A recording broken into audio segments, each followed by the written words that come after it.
Los Angeles friendos, join Going In Raw as we go live on stage with Wrestling with Regrets Brian Zane September 24th at the Nerdist Showroom in LA. The link to tickets is in the description. This is Charlotte, and you're watching Going In Raw. That sounds terrible. What's up? This is the most must-see WWE superstar of all time and his lovely, gorgeous wife, Marie. and you are going in Raw. What's up? It's your girl, Sasha Banks, the legit boss, and you are watching Going In Raw. Oh, baby, I like it raw. Oh, baby, I like it raw. And you are tuned in to Going In Raw right now. How you doing? Hey friendo, Steve here. And Larson. And welcome to Going In Raw, the only pro wrestling podcast you need to be listening to right here, youtube.com/Steven Larson, available wherever fine podcasts are. Be sure to hit that subscribe button, because we're less than 100 subs away. Really? We're on the road to 182,000. We've been sitting at 181. Ooh, look at that. We're at 181,911 right Only now, Larson. 89 away. Never forget, we are 89 subs away. Somebody suggested on Twitter, breaking news, that we have a sub party. I saw that. As opposed to a pizza party. Didn't for one I agree. one of our goals or sub goals, we reached and on Twitter just posted a picture of thanks for the subs, and it was just a picture of a submarine sandwich. Could be. Sounds I right. think that we did that for 100,000. 180. Well, then this is perfect time, perfect symmetry. 100,000, I'll be honest. 182,000. Granted, we've been trying really hard to get to cross 182. Yeah. It doesn't really roll off the tongue as like a huge milestone. You're kind of breaking the joke here, man.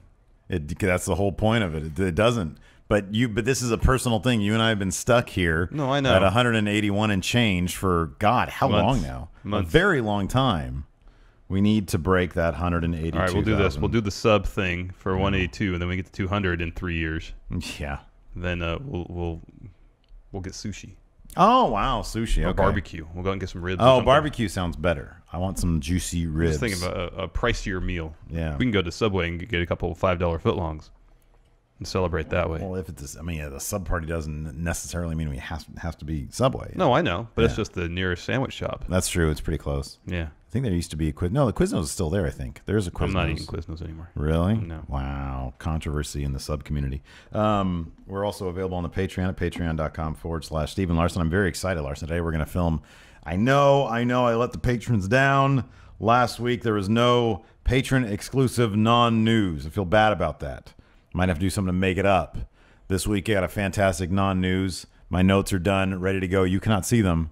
I cannot, no. At the $5 a month mark and up, you get that exclusive show non-news.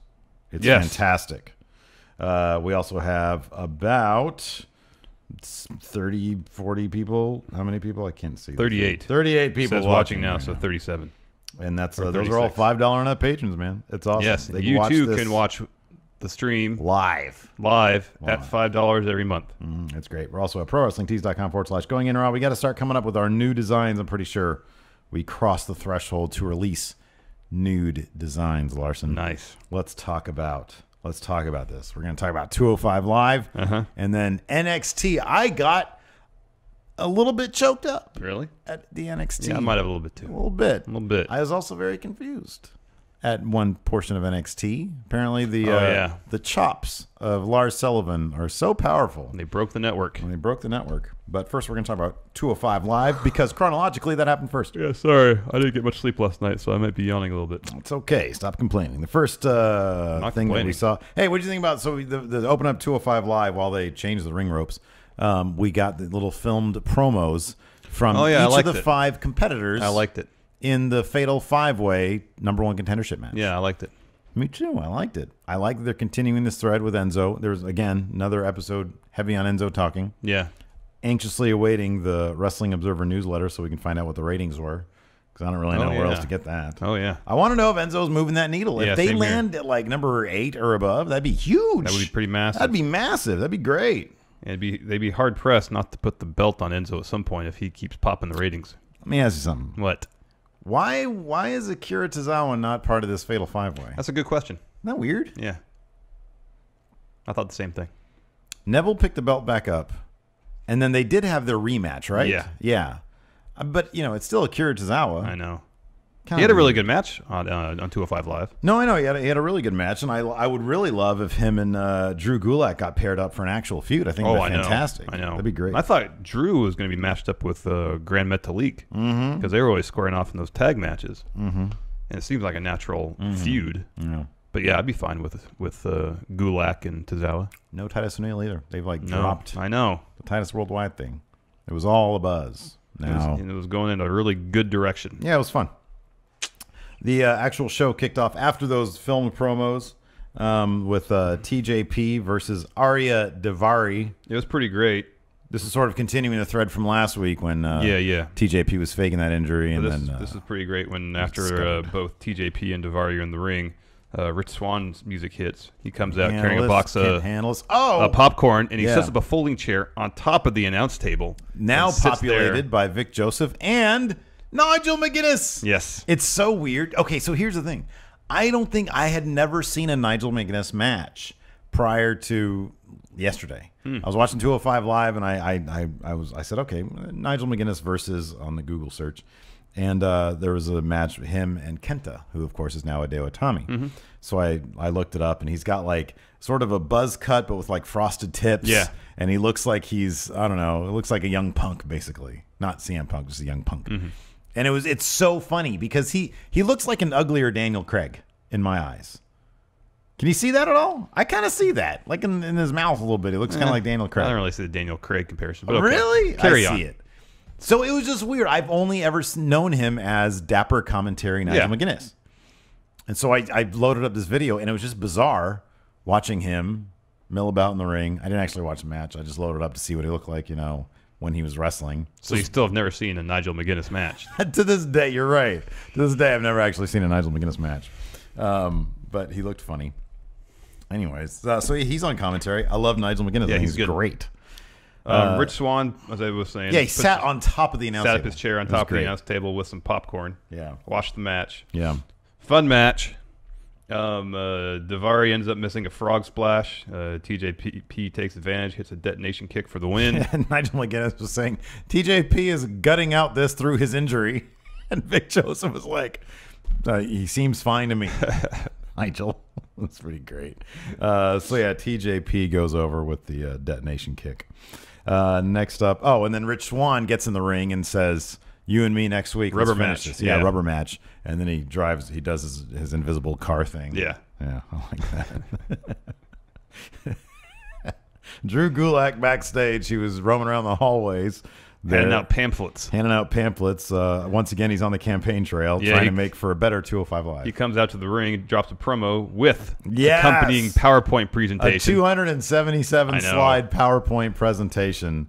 It was fantastic. I love Drew Gulak. Yeah, I do too. He's so comfortable in that character. He's really comfortable, exactly. And when the crowd started booing him, he said, "All right, I believe in freedom of expression, so I'm okay with that." It was perfect. It was totally perfect. Anyways, he has his PowerPoint presentation, which I'm a huge fan of. I love PowerPoint presentations.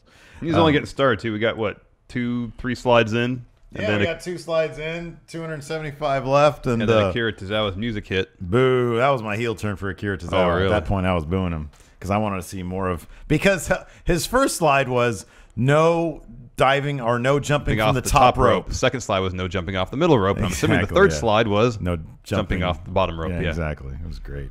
This was actually a really good match. A lot of really good back and forth. There were some rough spots. That spot where Drew Gulak kind of like threw Tozawa off the apron. Oh, yeah. Onto the floor. Yeah, that was rough. And there was a really stiff kick that Tozawa did to Drew's head. Yeah.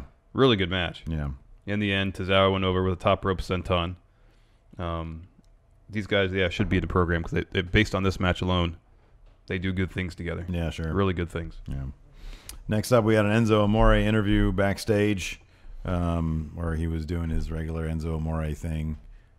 I don't know. Neville shows up, so I started cheering that. You popped. And then he basically just called Enzo Amore ridiculous. You look ridiculous. You are ridiculous. Said some other stuff. I don't know. Anyways, basically poo-pooed. So Enzo Amore versus Neville. We'll talk about it after the show. Oh, next up was the main event. Yeah. They gave this a lot of time. Tony Nese versus Cedric Alexander versus Brian Kendrick versus Grand Metalik versus Enzo Amore. This was fantastic. Very quickly, this was really good.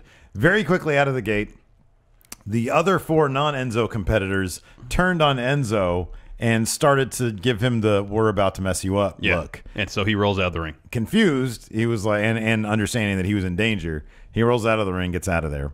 The other competitors start taking it to each other. There was one great sequence. I mean, there was a lot of great sequences. There was one great sequence where Cedric Alexander and Grand Metalik had sort of dispatched of Kendrick and Nese.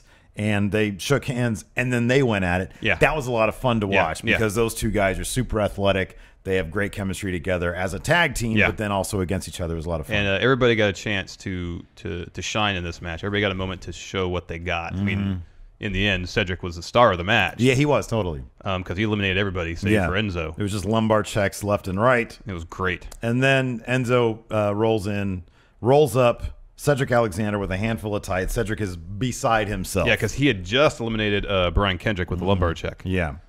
And then Enzo rolls in after doing essentially nothing. Yeah.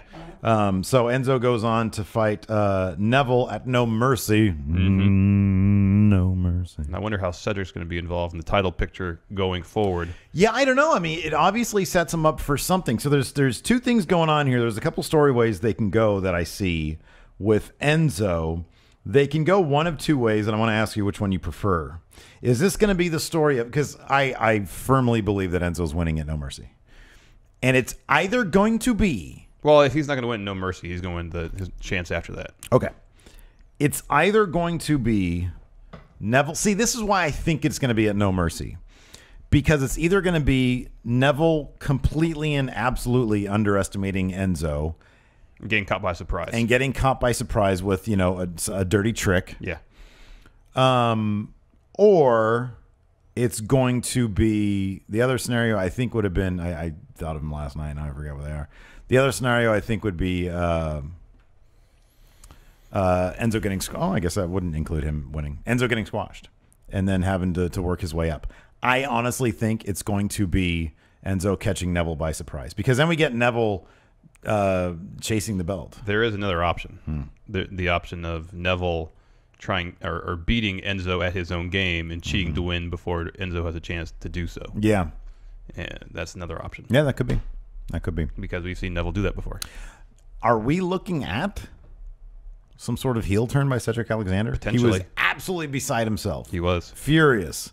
And there's no way, I don't think... they can have him be anti-Enzo Amore and still be a face. I think, look, you and I could write that, but I don't think WWE is going to write that. Well, if anybody's going to be able to do it competently at WWE, I would have the most faith in probably the 205 Live. Yeah, that's true. Because I think, granted, it would require some ambiguity somewhat, but Cedric could just... It could be a heel with good point thing again, where Cedric says... I mean, like, honestly, Enzo, you are not the wrestler anybody else is here. Yeah. And that's not talking trash. That's the truth. You have to cheat to win. That's the only way you're winning.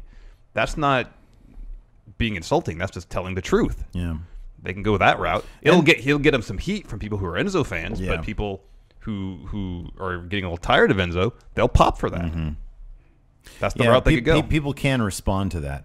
I like Enzo last night during his interview. He said something along the lines of, I didn't tour the indie scenes for 15 years, but here we are. We're all at the same place. Here we are. We're all in the same spot. And that's his response to anybody saying, you don't belong here. Well, I am here. Yeah. We're both here in the same spot. And now he's number one contender. He's about to take on Neville in a couple weeks for that Cruiserweight Championship. And so far, Enzo's done nothing but win. And by dirty tricks, but he's still winning. A win is a win. So, I mean, that's the route they can take with that. I'm really interested. I really hope that maybe... I don't necessarily... See, I don't want to see like a heel loser Cedric Alexander who can't get over Enzo's cheating and he's just sort of bitter. Yeah, I don't want a bitter Cedric, no. I don't want that. It would have to rely on Cedric saying, all right, let's even playing field. Yeah. You can't hang with me in the wrestling ring. Yeah.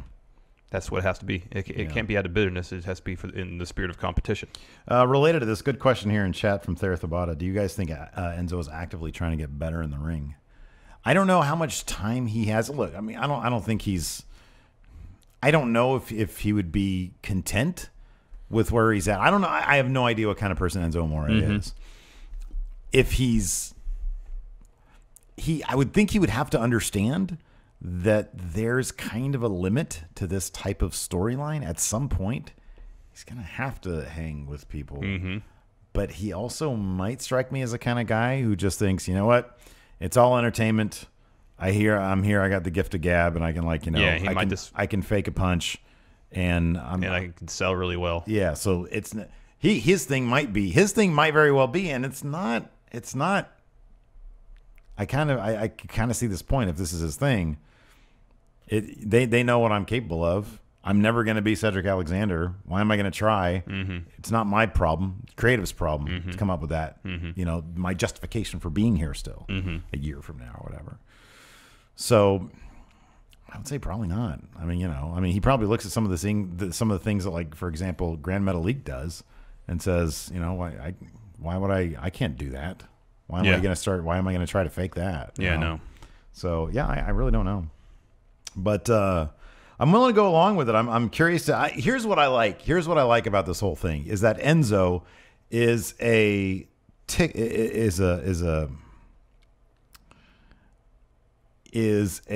absolute trigger, is a ticking time bomb, if you will, of a trigger for Neville. Oh yeah. Because when Enzo, this guy that Neville looks down upon so much as just a cretin. When Enzo takes that title, and he's going to, I think it's going to give us some really, really, and maybe that's why, dude. Do you think that could be why they didn't pull the trigger on Akira's title run? Oh, it could be. It's because they were like, hey, we're moving Enzo over there, so it makes more sense to have him take the title off you. Yeah. And I thought that too. And we get the added bonus of the stories that could come from Neville, because it's one thing for Akira, but Akira's a hell of a competitor, and Neville can't really. Neville can say, "Hey, I'm the best." Yeah, but he can't say that Akira's a crap wrestler. Yeah, I mean, it's much more fascinating to see how Neville reacts to Enzo, some guy who is completely unqualified to have this title. Yes, take the title. I know. And if he thought Neville was beside himself losing to Tozawa, yeah, he's going to be an absolute mess if he loses to and that's going to be a lot of fun to watch. I know. That's going to be a blast. So how about NXT? We had a pretty big NXT. One of the most effective final moments here. Probably the most effective send-off I've ever seen. Yeah, it's pretty good for NXT, and for a very special reason. But it kicked off with Tranquilo Andrade Cien Almas versus Cesar Bononi. Zelina Vega joined the commentary team for this match and delved a bit into their backstory.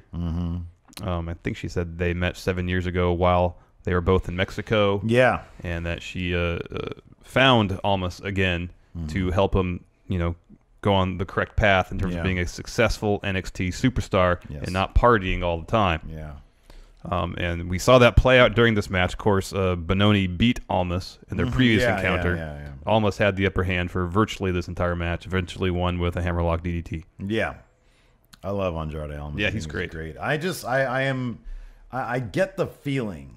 I get the feeling that this storyline of his is going to be his last storyline in NXT. Feels that way. And that he's going to be heading up to Maine probably after Mania.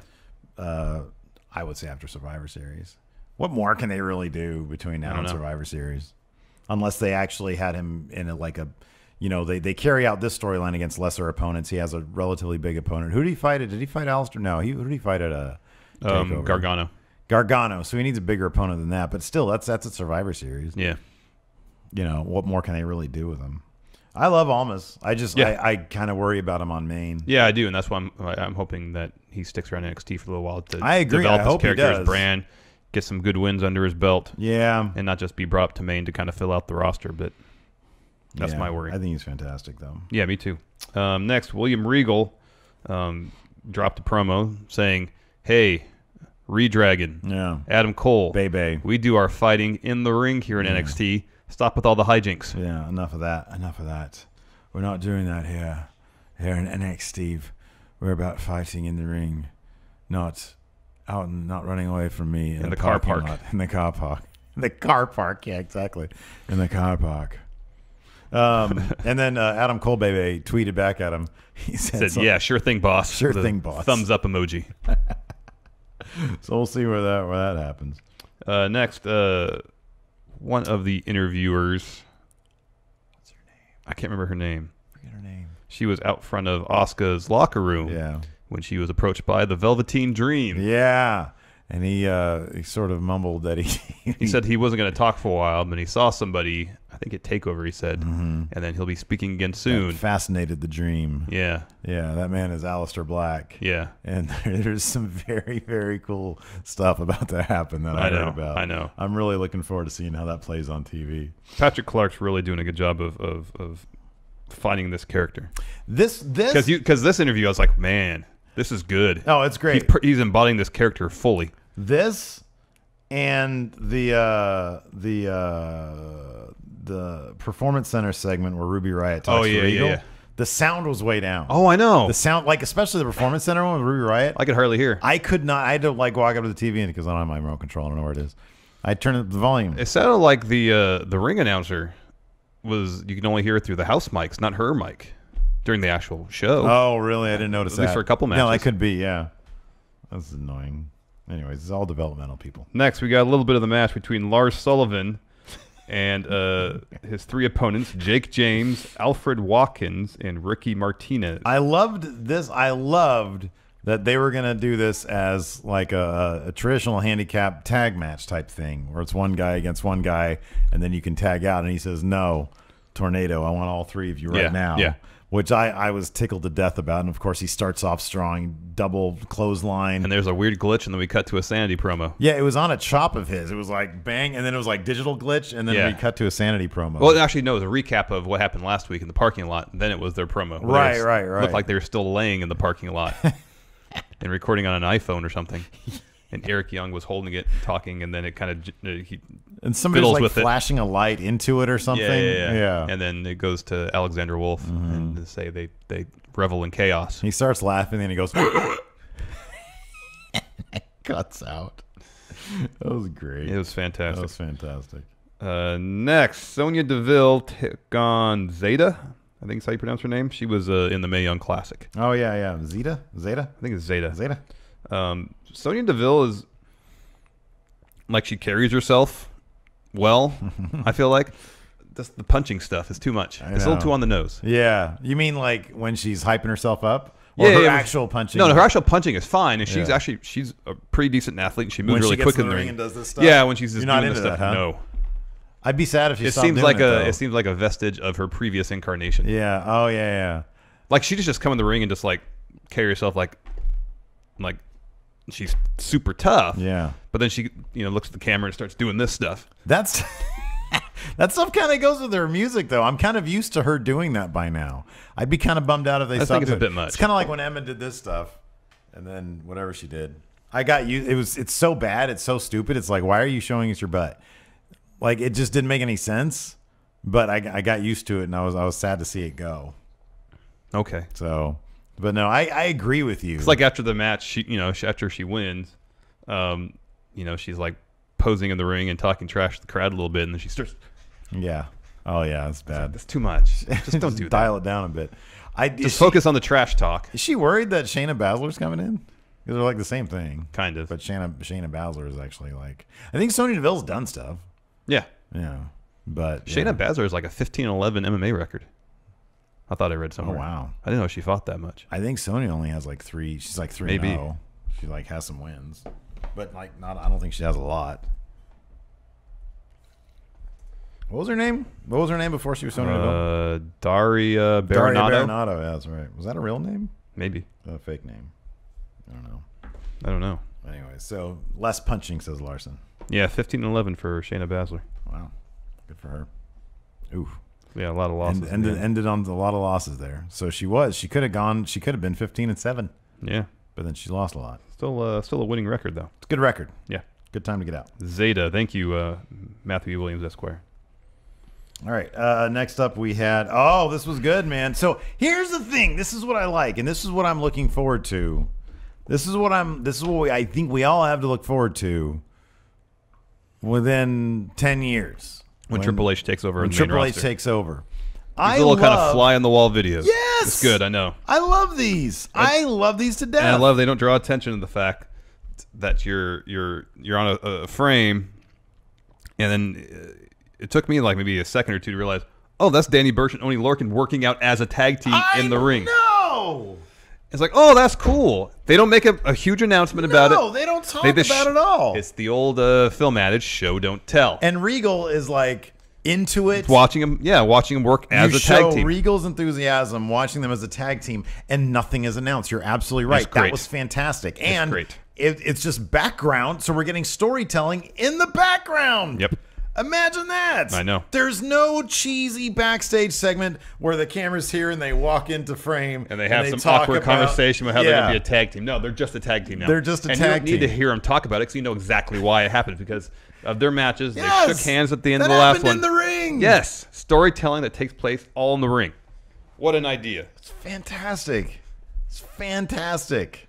Why do they insist on cheesy backstage segments on the main roster? They're so hokey. What Vince likes, I guess.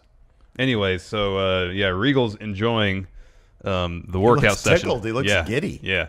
Up walks Ruby Riott, and she says, "Look at these two men. They're both magnificently bold and just real tough." Oh, hello, Ruby Riott. How can I help you? This is what I'm assuming they're saying because I couldn't hear anything. Yeah, no. And she says, I want a handicap match against Peyton Royce and Billie Kay. Yeah. And Regal says, no, I can't do that for you. I'm afraid I can't do that for you. But you can have a tag match next week. Find a partner. And a partner of your choosing against the iconic duo. You will find a partner. So who's her partner going to be?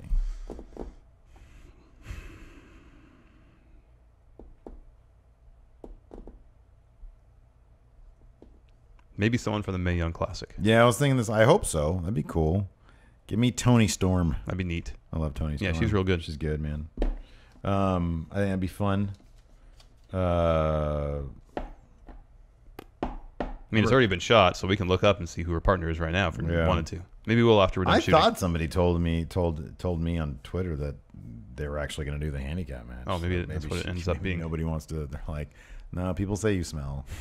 So nobody wants to work with you. You fart too much. I don't know.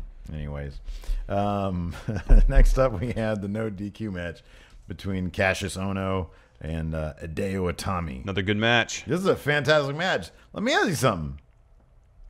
Is there any chances of Hideo Itami's last match in NXT? No. What more could they possibly do with him? What are they going to do with him? He needs to get his respect first. I feel like he just needs to go to main roster. There's nothing left for him. Oh, I agree. You know? It kind of felt like a send-off match. A little bit. No, I wouldn't be surprised if they had another match after this. Yeah? Like steel cage something. After a no DQ, they're going to keep this up? It was a really good match, but I think because Ohno did the low blow before the elbow to win, they can use that as justification for another match. Because now, in that sense, they're even. They both have, one crotch shot in the other. That's a good point. Brings up a good point about no DQ matches, though. Why aren't all no DQ matches There should be one move, two moves. It should be whoever can hit the other guy in the balls first. Yeah. Whoever can get that blow in. And if you know that's a no DQ match, and B, part of the thing established between the two of you, why not wear a cup? Yeah, true. Yeah. That's what I would do. A taint protector of some sort. Well, a cup, yeah. Yeah. That goes from here back behind. Yeah. It covers the whole front area. Oh, does it? Yeah. Does it cover butthole? No, it doesn't go that far. That'd be a little odd. Butthole's kind of buried there. You've never worn a cup before, have you? Yeah, honestly, that way? I don't think I have. Okay. I've never needed to. Yeah. You don't use one when you're playing basketball. No, but when you're playing baseball, you're supposed. Well, if you play infield or catcher or pitcher, you're supposed to wear one. Wait, maybe I did wear one because I played baseball back in England. Maybe I did, but I don't really remember what it's all about. Keeps your dingus. Keeps your man part safe. Yeah. From a direct shot. Right. But that's what I would do. Yeah. Is wear a cup. Yeah. You got to strategize. Yeah. Where is this guy going to hit me that he couldn't in a normal match? Probably in my front area. I should protect it. If only they made some device to protect my front area. Let me Google this. Front area protection. Oh, there's a cup. What is this? A C-up.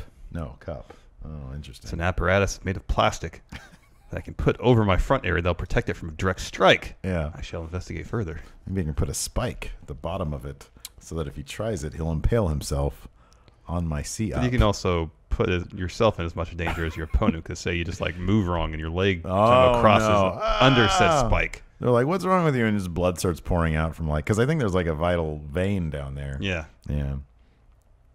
Anyways, no, that was a good match. They used chairs and stuff. Yeah. It was cool. Yeah, like you said, Cassius Ohno, low blow, elbow, done. Yep.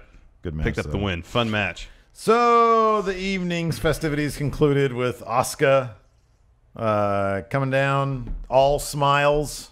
Didn't address the injury at all. They just said, I mean, that's smart. I like that. Well, it makes it seem like the reason she's giving up the belt has nothing to do with injury. Yeah. Which is, smart. So she is, Regal was out there. He says, Asuka, there's nothing left for her to do here. She needs to move on and upwards. We are in negotiations with Raw and SmackDown, which essentially means we're waiting to hear from Vince, like when her Raw debut is going to be. Yeah, pretty much. She's negotiating with Raw and SmackDown, and so Asuka will be giving up the NXT Women's Championship, and then like the women's division comes out, followed by Johnny Gargano. Like pretty much everybody comes out, and then everybody else comes out. I was just like, why is it the entire women's division and Gargano, and then the others start trickling out? So everybody else does. And Asuka says, she cuts a promo, saying, I am NXT, you're NXT. Says, NXT's great. I've been here for almost 2 years, and I've grown a lot. Yeah. And NXT will always be a part of me. Yeah. I was getting choked up, man. I was, too. She was seemingly just, like, really enjoying the moment. I know. Until Ember Moon came out. Yeah. And then Ember Moon faked the handshake, went for the hug, and that's when it seemed like Asuka was getting emotional. Yeah. Like, seriously emotional. It was really well done. And it's not like, it's not like when it was Shinsuke or Finn or whatever. Like, Joe didn't have one of those because he's a bad guy. Yeah, neither did Bobby Roode. Yeah, Shinsuke and Finn had that. But they had lost.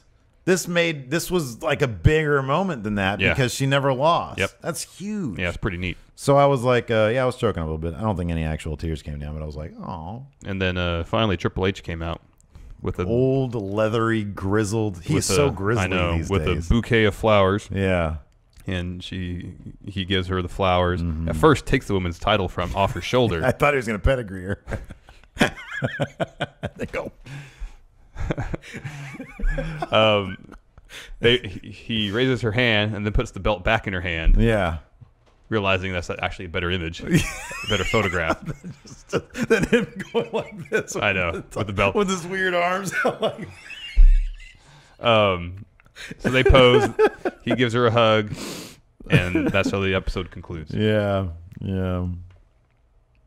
Kind of interesting. Let me ask some. I thought it was very sweet, but Ember coming down there and doing the fake handshake and then the hug thing. Yeah. Somebody here in chat, who's saying this?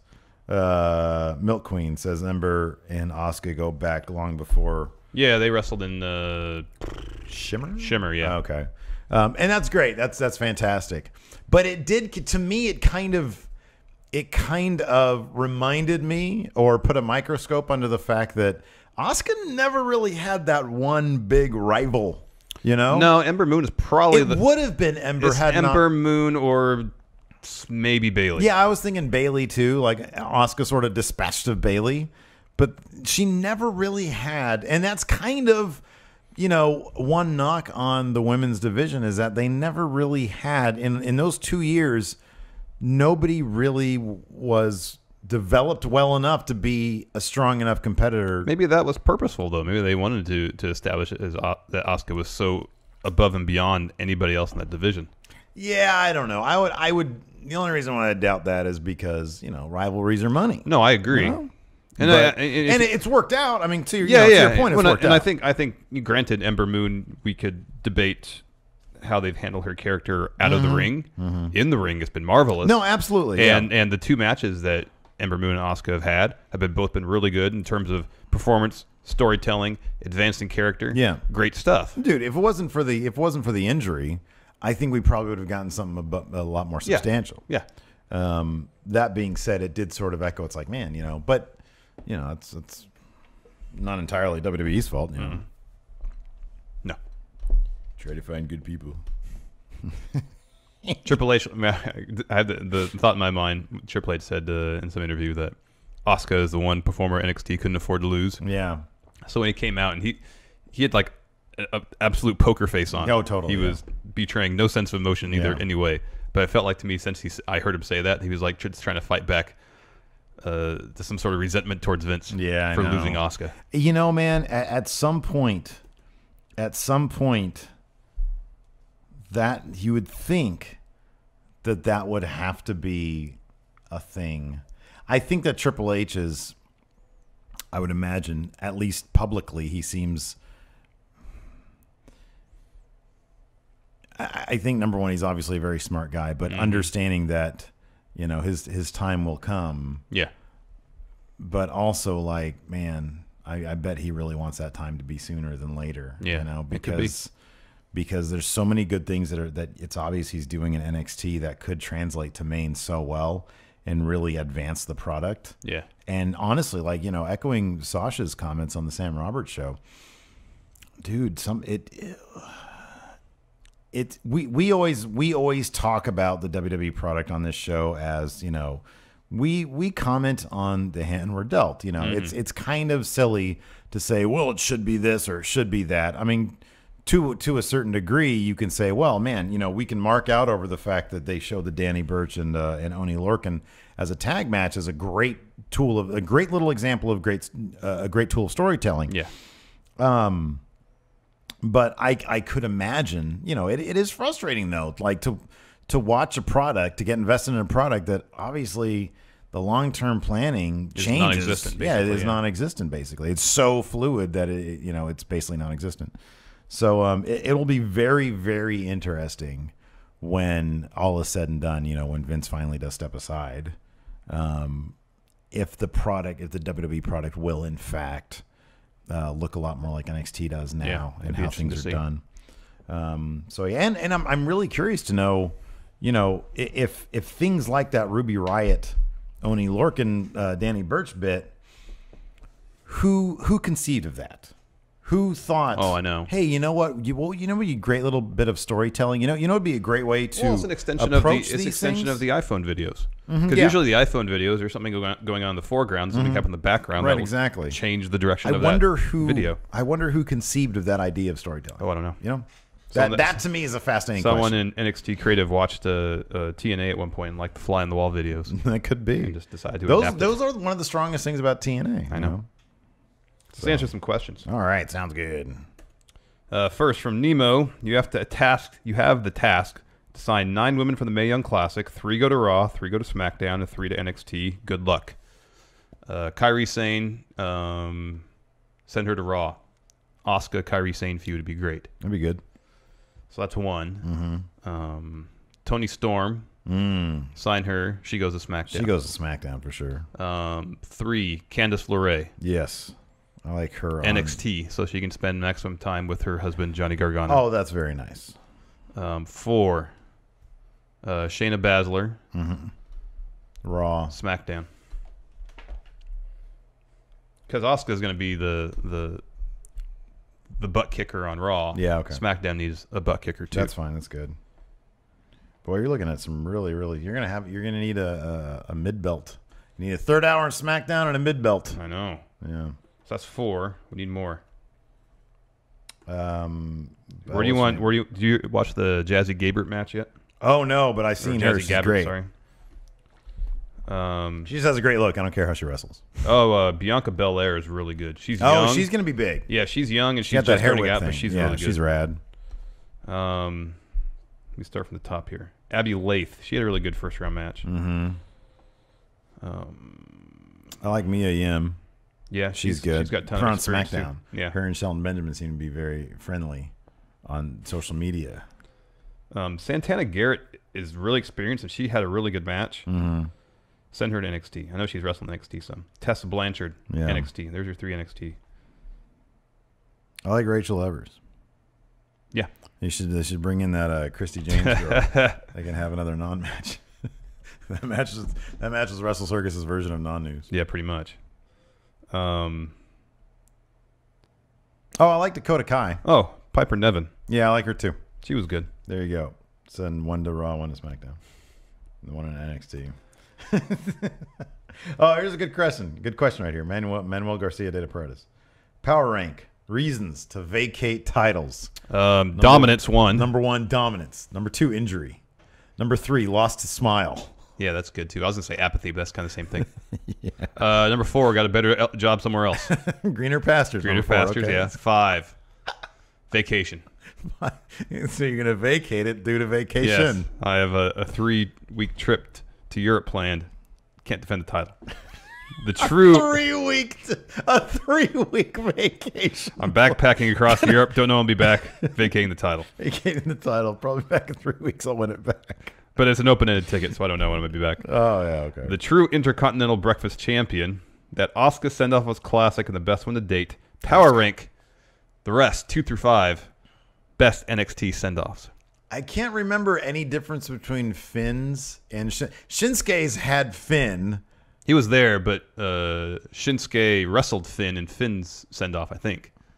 That was Finn's last match at NXT. Oh, was it? Okay, yeah. okay. Yeah. So then Finn showed up. So they're tied for 2 and 3. Yeah.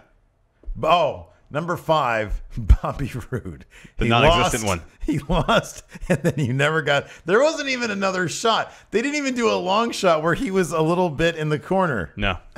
Nothing. It was all close-ups on Roderick, over to Drew, track outside with Regal and Redragon. So that's number 5 is Bobby Roode because that was so... No, number 4 is Bobby Roode. That was so silly. It was a non-existent send-off. Okay, and then number 5.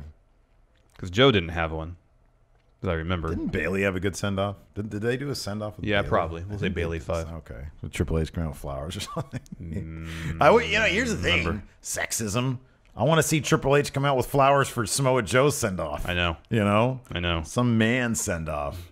I like flowers. I want an Authors of Pain send-off for Triple H. Comes out with 2 bouquets of flowers and says, "Here you go." And he whispers to them with a smile on his face, and they're crying, and he kisses their foreheads. Yeah. And then he pedigrees them. Jack Dolan, Team Steve versus Team Larson Survivor Series match. Which wrestlers do you choose to be on your team, past and present? Oh. All-time Survivor Series matches, 5 on 5. All right. Who gets first pick? You do. Brock Lesnar. Braun Strowman. Man, if it's all time, anywhere, ever. Yeah. Okada. Fine, I'll counter with Ricky Dozen. Oh, that's good. Yeah. Anybody you got? I got a counter for them. Frank Gotch. Bruno Sammartino. Lou Thez. Mecha Santa. It's not a real wrestler. Yeah, it is. It's at anytime, anywhere. No, it says past or present, not in the virtual realm. Wait, who'd you choose? Lou Thez. Ric Flair. So I have Lou Thez, Frank Gotch, Okada, and Brock Lesnar. I've got Braun Strowman, Bruno Sammartino, Ric Flair. Yeah. Who else did I choose? You guys remember that, not me. Ricky Dozen. Yeah. And I'll take...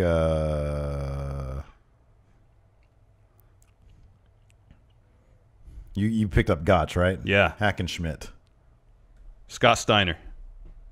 So you lose now. Now you lose. I mean, look at that. He's got the largest arms in the world. I just saw Scott Steiner there, so that's why I went with him. All right. Falling Bray Wyatt. There you go. It's a good one. Tommy T. Is Enzo the best thing to happen to 205 Live? I know credit should go to Good Wrestling, but I believe because of his promo, the crowd was into the match from the start, so Cedric and others didn't have to spend time winning over the crowd. The crowd was just into the match right away. You can make that case. Dude, it's hard. It's not only can you make that case, it's hard to argue against that case. He's a pick-me-up for the crowd. He's a total pick-me-up for the crowd. Yeah, it could be. Telling you, man. And I can understand why the move was made and not like it. The proof is going to be in the pudding. Yeah. Because we're waiting for this newsletter to drop, and Meltzer has ratings. I don't know where he gets them from. I'm sure they're available elsewhere. Maybe just do a Google search. King of Hostile, Joshua the Dynamic Knight Martinez. Hey, friendo, so you think Cedric will get out in the title picture after Enzo, after that main event? No doubt they see him as a big star despite the ending. Yeah, that was something that you can definitely take away from that. Yeah. Is that they really... This is going to be, I think, a Cedric Enzo thing. Yes. Because he was just clearing out everybody. Yeah, he was. So it's like obvious that Cedric is their man now. Yeah. And then Enzo is whatever.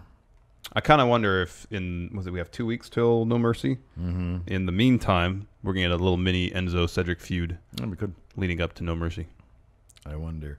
The Nightcrawler. What is the Hart family's legacy?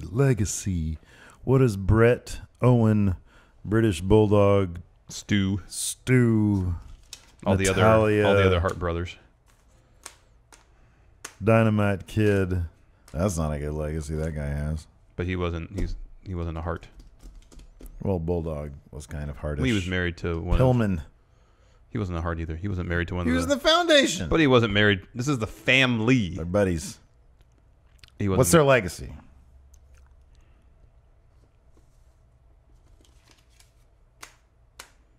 I mean, they're one of the most well-regarded, well-respected. Yeah, I'm not even sure. Like, I don't know. Wrestling families in the history of the business. Their legacy is intact.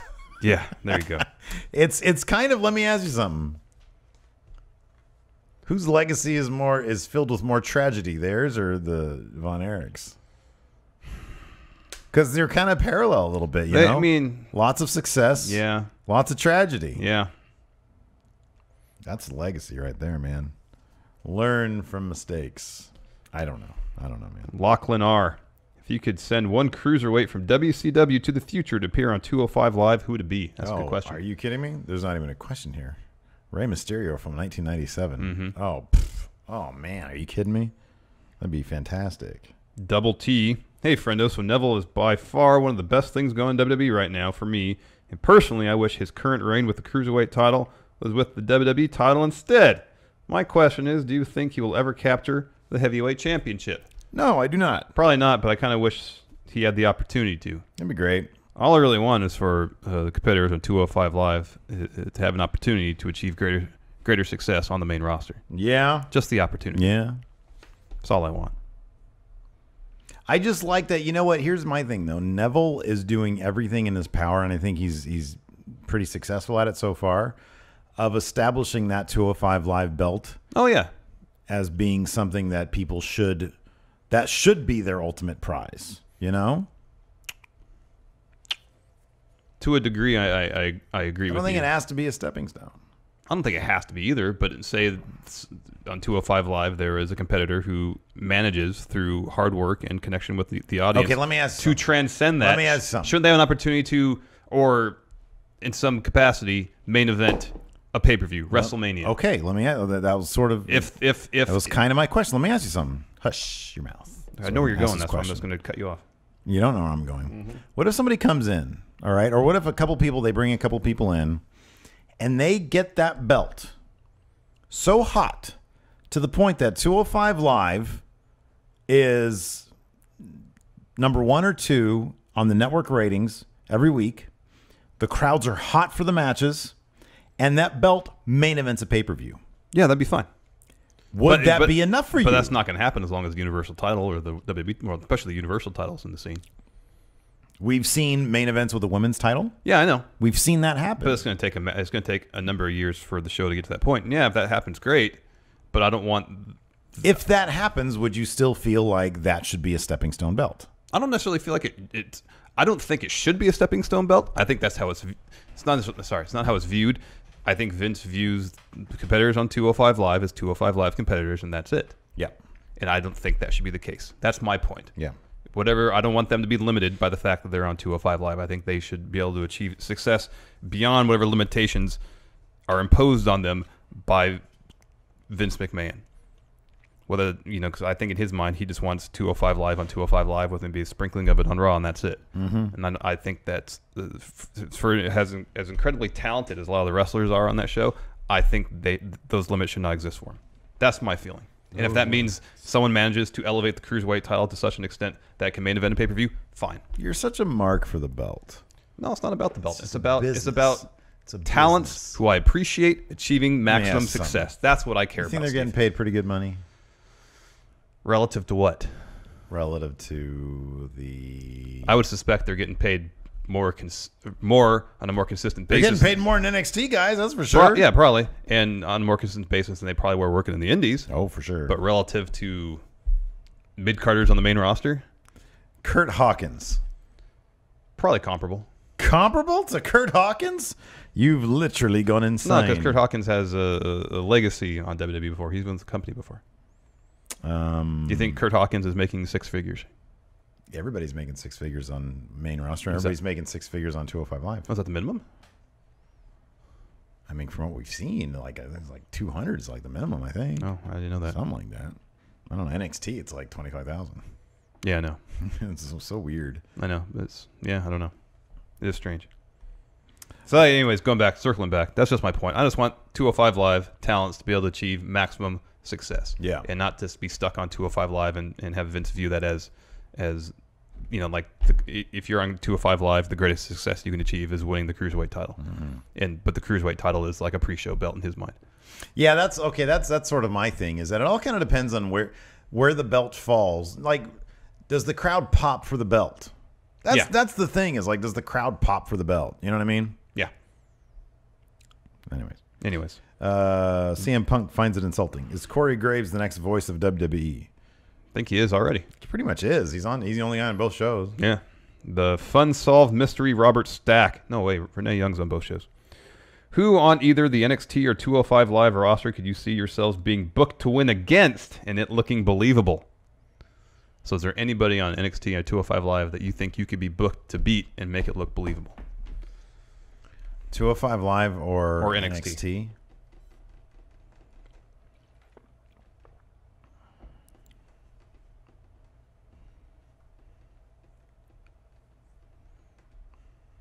I mean, I think I could believably beat up Enzo. Yeah, I was going to say the same thing. Yeah. I could probably believably beat up Drew Gulak. He's not a big dude. No, I know, but I think what separates Enzo from everybody else is that it's obvious that he has no wrestling prowess. Yeah. Whereas Drew Gulak does. Yeah, that's true. He'd probably be able to twist you in all sorts of moves that would make you tap out instantly. I won't let him. I'm too big for him. How tall do you think he is? He seems taller. One of the taller cruiserweights. He's probably 5'10". 5'10". You think he's 5'10"? Yeah, he's probably 5'10". He's probably pushing 200 pounds. Yeah, I could beat him. I'll put it this way, dude. I could be believably booked to beat him. I don't think I could beat Drew Gulak in an actual fight. What about Noam Dar? Oh, yeah. Are you kidding me? You could crush him. Yeah. Give me a break on that one. Are you kidding me? One last question. Yeah, Nicholas Grosskirth. Warning, potential Mae Young spoilers. Although I read ahead, not really. It seems like the arrival of the 4 Horsewomen, the UFC version, is not a matter of if, but when. Yeah. Would the arrival of the 4 Horsewomen kill Sonya Deville's character? Yeah, I kind of posed that to you earlier. They used the Shanna Baszler example. Yeah. I think the difference is if they do anything with the 4 Horsewomen, it's going to be on main, where Sonya Deville is going to be in NXT for a little while. Yeah, I agree with that. So, say there's the 4-on-4 match at Survivor Series, UFC Horsewoman versus WWE Horsewoman, and then maybe Ronda Rousey has a match against Charlotte at WrestleMania. After that, I have a feeling that whole storyline is going to be done with. Right, yeah. At which point, Sonya Deville has nothing to worry about. I don't think she has much to worry about anyways, because she's not going to be sniffing the main roster around then. Yeah. Everything will be fine. Yeah. There was this question here that we'll do and then we'll be done. Leviathan Bunny asks, in your opinion, what entrance has suffered the most with the current lack of pyro? Leviathan Bunny says, for me, it has to be Andrade. In NXT, yeah. I did not even know that he had pyro. Yeah, he had sparks shooting up behind him. Oh, when he does this? Yeah. He has the sparks. No one's intro suffers bug me. more without pyro than Brock Lesnar. He does this and nothing happens. Yeah, but now he makes his own sound effects. That's not the same. He goes, boom. But he needs to do it. I mean, he needs to have the pyro. Nah. I like it better. It's more pyro when he does it himself. It's more pyro when he does it himself? No, he needs to have his pyro. It's better when he does it himself. Because he looks like a big baby. I in my mind, if Brock said, okay, this pyro is kind of important to me, I will pay for it. Do you think they would still do it? Because they still have to. Yeah, of course. He did not only cover the cost of the pyro, they had to cover the cost of the technicians who set up the pyro. Yeah, Brock says, across the board, I'll pay for it. Okay. Pay for it all. Then they should let him do it. He would never do that. He would never, ever do that. You don't know that. He would put his, how it would go down is he would put in his contract that he needed pyro and the WWE would still pay for it. Yeah, I understand that. But considering the scenario is this contract's very negotiated. Yeah. He has no leverage. No. Not with John Jones. Especially now, he's got zero leverage. Yep. If he had said, hey, if they'd said, hey, dude, yeah, we're getting rid of pyro, it's just, we're trying to cut costs. Obviously, Brock was like, what the hell do I care? I if know. he had said, hold on a second, I love pyro. I think it's great. No, he says, hold on a second. I love my pyro. It's not going anywhere. Exactly, yeah. I don't care about anybody else's pyro. Yeah. I want my pyro. Alex C says AJ Styles' pyro was really crucial to his entrance. Oh, that doesn't bother me as much. Yeah. It's just because Brock does this and there's no sound with it. They could just make a sound in his music for like a beat. Like have someone say, burn it down! Yeah, have one guy with a Elgato Stream Deck right here and just go like when he does this, go boom, and then a big sound. Moon. Come on. Yeah, I know. Some cartoon sound effect. Cartoon or a sound. fart noise. that would be the best. That's what you really want. Dun dun dun. Ryan dun, explosive fart sound. Yeah. There you go. That's what it is. All right. On that note, let's. That's a great note to end on. Let's say bye. Yeah. Anyways, till next time. We'll talk to you guys later. Bye.